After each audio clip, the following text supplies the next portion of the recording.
שלום וברכה מוריי ורבותיי, שלום וברכה. בעזרת השם, בזכות הצדיק רבי חיים פינטו, בזכות כל הצדיקים, הקדוש ברוך הוא בעזרת השם ייתן לכל הקהל הקדוש ברכה והצלחה, בסייעתא דשמיא גדולה. מה קדם ובכתב וזכתה זכות הצדיק רבי חיים פינטו יגן בעדיכם, ושהקדוש ברוך הוא ימלא את כל משאלות לבכם לטובה, אמן. כן יעשה בעזרת השם. והנה רבותיי, ברוך השם, this week's Parasha, we're beginning the story of Yosef, and more specifically beginning of the journey that Yosef needs to go through of being sold as a slave to Egypt by his brothers. As we know about this test, as much as it was hard on Yosef, the real forefather that really suffered from this entire story wasn't even Yosef himself. It was who? It was Yaakov in alav shalom. Where we say Veshev Yaakov, Yaakov sits down and he wants to come to a place of resting, and the biggest test of all the tests that he's been through fell upon him. Chazal even explained, they say, it's like a man that is in his home and he realizes that his door is not working. So while he's fixing his door, he goes to fix it. He goes and his sink stops to work. And he fixes his sink. And then his cabinet falls. And he fixes his cabinet. And after he fixes one small problem after the next, the entire ceiling falls. That is the story of Yosef. With the story of Yosef, it was a complete destruction to Yaakov in his life. Where Yaakov in alav shalom, he saw it like the end. His son that he loves the most came to a place of seeing him like he passed away. So really the test of Michirat Yosef was a test. It wasn't even given to Yosef HaTzadik, but it was a test for Yaakov. So the question that all Chazal ask is, what was the reason of putting Yaakov through this extremely hard test of seeing his favorite son, the son that he loves most, his firstborn from Rachel, being, according to them, Taraf Yosef, being murdered by a wolf or by a chayra chalatu, an evil animal, ate him? What was the purpose of all this? Zohar HaKadosh in two different parashot is something which is incredible. Zohar HaKadosh said that the reason of the test of Yaakov, it didn't come for no reason, but it actually came in the form of what? Of midah keneged midah. What is midah keneged midah? A deed for a deed. Where we know what it says in the Gemara, that at the time, from the moment the world was existing, there were different attributes that HaKadosh Baruch Hu turns on and turns off, different hanagot, leaderships, like HaKadosh Baruch Hu leads and then stops. One leadership, one hanaga, one attribute that HaKadosh Baruch Hu never cancelled and never stopped and never even weakened it a little bit was the attribute of what? Of midah keneged midah.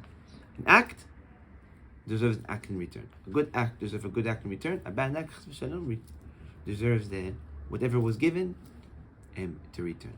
Zohar HaKadosh says, where do we see this concept of an act for an act, that Yaakov in alav shalom essentially deserved the selling of Yosef? It's very simple. When Yaakov in alav shalom went to steal or to take the brachot from Esav, as we know, it says in the Torah that what happened? That Yaakov in alav shalom, he took sheepskin and he dressed upon a word on himself. And when Yitzchak touched the sheepskin and asked him, who is this? What did Yaakov answer? It's your son, Esav. The same situation where it says, Eifo, where Yitzchak asked Eifo to Yaakov, meaning where are you? Where are you standing? Yaakov in alav shalom asked also Eifo. Zohar HaKadosh says, the entire situation of the Michirat Yosef was the midah keneged midah. Where the kids came to the father and took the blood of a sheep, and when Yaakov asked, who is this blood that is spilled on the kutonet pasim, what did the kid answer? It's your son Yaakov, Yosef HaTzadik. Midah keneged midah. Yaakov told his father, this is your son, pointing at the sheep. His sons pointed at the sheep and they said, what? This is your son too. So the question we could ask is, fine, we understand that this concept of Michirat Yosef was essentially a midah keneged midah, a deed for a deed. But it's not fair. We know about what the Midrash says, that at the time, that when Yaakov Avinu alav Hashem was sent to take the brachot, he wasn't sent from his own will. He wasn't sent because he wanted to go take the brachot. He was forced to. He was pushed by his mother. His mother didn't allow him to have any other choice but to go and to take the brachot. Where it said Yaakov Avinu Hashem, the entire way walking to Yitzchak's tent, he was crying and he was shafui rosh. His head was down. It was completely against this concept. So the question that we had is, in this case, that Yaakov didn't want to do this act, isn't there a concept of anus, achamane patre, a man that is forced to do something, a man that is not in his right mind, that he does right mind, does something that is not right, he is patur, he is forgiven, like he didn't do it at all? If that concept exists where when a person is forced to do something, he's not blamed for it, how do we blame Yaakov Avinu alav shalom for lying to Yitzchak and for taking the brachot, and as a result needing for the same thing to happen with his son when it was something that he didn't even want to do? Even more so, we could even bring a proof that Hashem wanted this to happen, where it says in Yalkut Shimoni that whenever Esav was hunting that time, in order to keep Esav in the field, to allow Yaakov to take the brachot from Yitzchak, what did HaKadosh Baruch Hu do? Yalkut Shimoni says HaKadosh Baruch Hu sent an angel. Every single animal that Esav would catch, the angel would come and release. So clearly we see that even Mishamayim they wanted Yaakov to take the brachot. So how are we blaming him? How are you punishing him with selling his son Yosef as a midah keneged midah, as a evening of deeds of what he did to his father, they will do to him as a kid to a father? How can we say such a thing? So maybe we could actually come up and understand a big lesson in life. Rabbi Pinto said a story and an example of how a person can even come to a place of needing a cleaning even when he's doing a good deed, even when he's doing a mitzvah. And he says a story.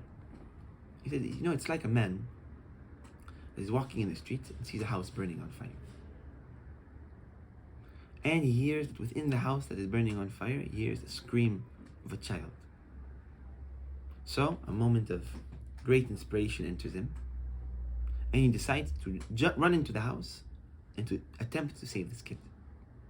He runs into the house, it is hot, fire is everywhere, it's falling on him, he's getting burnt.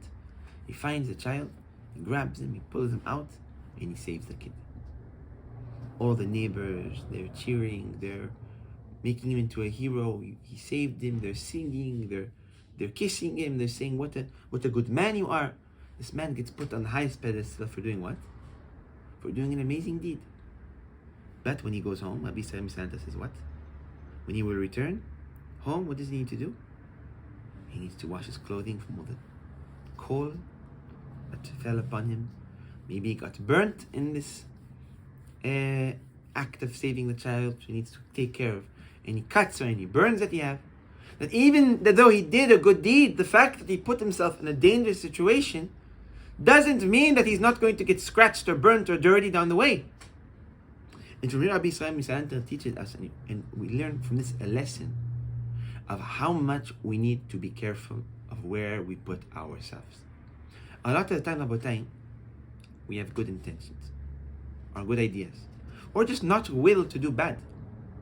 And we put ourselves in places of either it's bad influence around bad people, around bad places, with the thought of, I'm not going to get dirty, I'm not doing anything bad here. But at the end of the day, the fact that you are there, it has some sort of influence on you. The man who saved the child, even though he did something which is completely good, he got burnt from it. So we have to understand that even if we don't have bad intentions, if we put ourselves in bad places, it is inevitable that we will be affected from it. And nobody is smart enough, brave enough, careful enough to put himself in a bad place and not get affected at all. We live, Rabotai, in a world where it's so easy to be exposed to so much negative things. Negative people, negative thoughts, negative words, negative places, impure places. And we have a tendency to stick around in those places thinking that I'm big enough to get away with it. From here we learn that it's not the case at all. Yaakov alav shalom, the one who represents Torah, represents righteousness, represents all. Even him, the fact that he put himself in a dangerous place, he influenced himself. He needed to go home and to clean himself, to clean from all that dirt that he went through, not even being a part of a bad deed per se. But still, he walked through that path. Rabotai, we need to take from this an understanding that there is no person that doesn't get affected from our environment and from where we put ourselves. Chazal teach us who is the man that is truly smart? Who is the chacham? Who is the man that is truly able to have knowledge and reach to success? Not the strong man, not the man that is wise, not the man that is able to take himself out of problems, but what? Hayudat anulad. What is Hayudat anulad?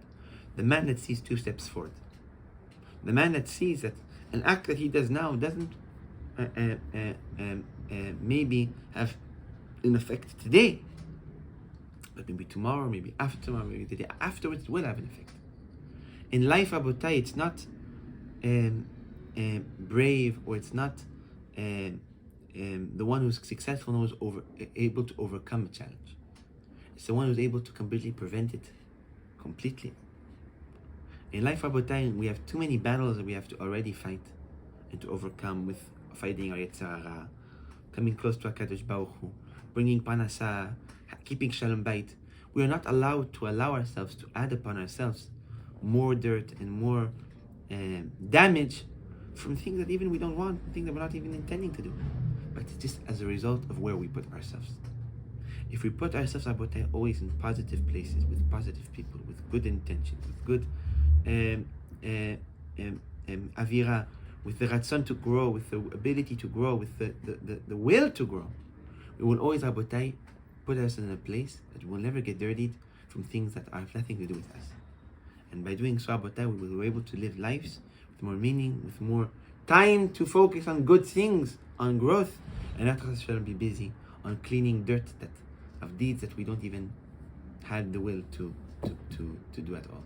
So Be'ezrat Hashem, the merit of Tzaddik Rabbi Pinto, and the merit of all tzaddikim, we would prevent ourselves from all these diseases that are transmitted from people of negativity and of bad things, and come to a place, Be'ezrat Hashem, of complete health of our body, of our neshama, of our Torah, of all aspects. Amen. Amen.